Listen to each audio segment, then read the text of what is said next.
আর মাত্র কয়েক ঘন্টা। তারপরে হয়তো লেবাননের রাজধানী বৈরুত কেঁপে উঠত বড় ধরনের ইসরায়েলি হামলায়। কিন্তু ঠিক শেষ মুহূর্তে বদলে গেল সবকিছু। একদিকে ইরানের কঠোর হুঁশিয়ারি, অন্যদিকে ট্রাম্পের জরুরি ফোন কল, আর তারপরেই বৈরুত হামলার পরিকল্পনা স্থগিত করলেন নেতানিয়াহু। গত কয়েক মাস ধরেই মধ্যপ্রাচ্য যেন বারুদের স্তূপের ওপর দাঁড়িয়ে আছে। গাজা যুদ্ধ, লেবানন সীমান্তে উত্তেজনা, ইসরায়েল ও ইরানের সরাসরি সংঘর্ষ, সব মিলিয়ে পরিস্থিতি ছিল অত্যন্ত স্পর্শকাতর। এর মধ্যেই খবর আসে ইসরায়েল বৈরুতের দক্ষিণাঞ্চলে নতুন হামলার প্রস্তুতি নিচ্ছে। আর এই খবর প্রকাশের পরেই শুরু হয় নতুন উত্তেজনা। ইসরায়েল দীর্ঘদিন ধরে অভিযোগ করে আসছে যে লেবাননের সশস্ত্র গোষ্ঠী হিজবুল্লাহ দক্ষিণ বৈরুতের বিভিন্ন এলাকাকে ঘাঁটি হিসেবে ব্যবহার করছে। বিশেষ করে দাহিয়ে এলাকা বহু বছর ধরে ইসরায়েলের নজরদারিতে রয়েছে। ইসরায়েলের দাবি, সেখান থেকে তাদের উপর হামলার পরিকল্পনা করা হয়। আর সেই কারণেই নতুন করে হামলার নির্দেশনা দেন বেঞ্জামিন নেতানিয়াহু। কিন্তু এখানেই শুরু হয় বড় নাটক। ইরান সরাসরি সতর্ক করে দেয়, যদি বৈরুতে নতুন হামলা চালানো হয় তাহলে এর পরিণতি শুধু লেবাননের মধ্যে সীমাবদ্ধ থাকবে না। ইরানের সামরিক কর্তৃপক্ষ জানায়, উত্তর ইসরায়েলের বাসিন্দাদের প্রস্তুত থাকতে হবে। তাদের ভাষায় যুদ্ধবিরতি বারবার লঙ্ঘন করা হচ্ছে, এর জবাব দেওয়া হবে। আর এই বক্তব্য মুহূর্তেই আন্তর্জাতিক সংবাদ মাধ্যমের শিরোনাম হয়ে ওঠে। ইরানের দাবি, এপ্রিল মাসে যে যুদ্ধবিরতি চুক্তি হয়েছিল সেটি কেবল একটি ফ্রন্টের জন্য নয়, বরং পুরো অঞ্চলে সংঘাত কমানোর উদ্দেশ্যেই করা হয়েছিল।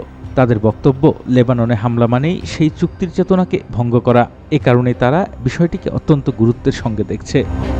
এরপর আসে সবচেয়ে নাটকীয় অধ্যায়। মার্কিন প্রেসিডেন্ট ডোনাল্ড ট্রাম্প নিজের সামাজিক যোগাযোগ মাধ্যমে জানান, তার সঙ্গে নেতানিয়াহুর একটি গুরুত্বপূর্ণ আলোচনা হয়েছে। তিনি দাবি করেন, বৈরুতে আর কোনো সেনা যাবে না, যারা রওনা হয়েছিল তাদেরও ফিরিয়ে আনা হয়েছে। এই বক্তব্য প্রকাশের পরই বিশ্বজুড়ে শুরু হয় নতুন আলোচনা। প্রশ্ন ওঠে, ইসরায়েল কি সত্যিই পিছু হটছে, নাকি এটি কেবল সাময়িক কৌশলগত বিরতি?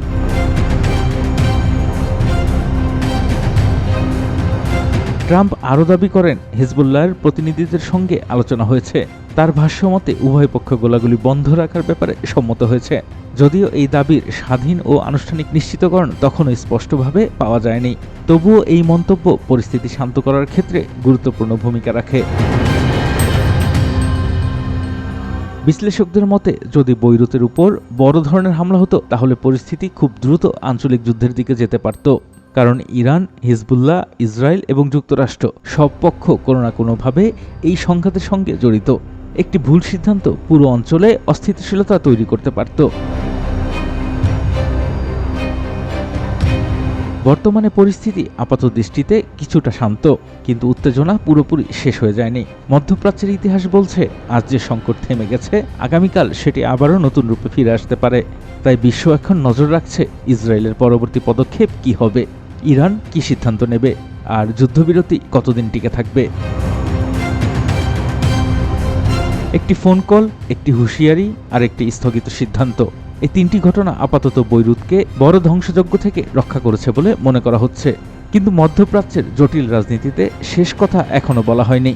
আগামী দিনগুলোই বলে দেবে এটি শান্তির সূচনা নাকি আরও বড় সংঘাতের আগে সাময়িক বিরতি।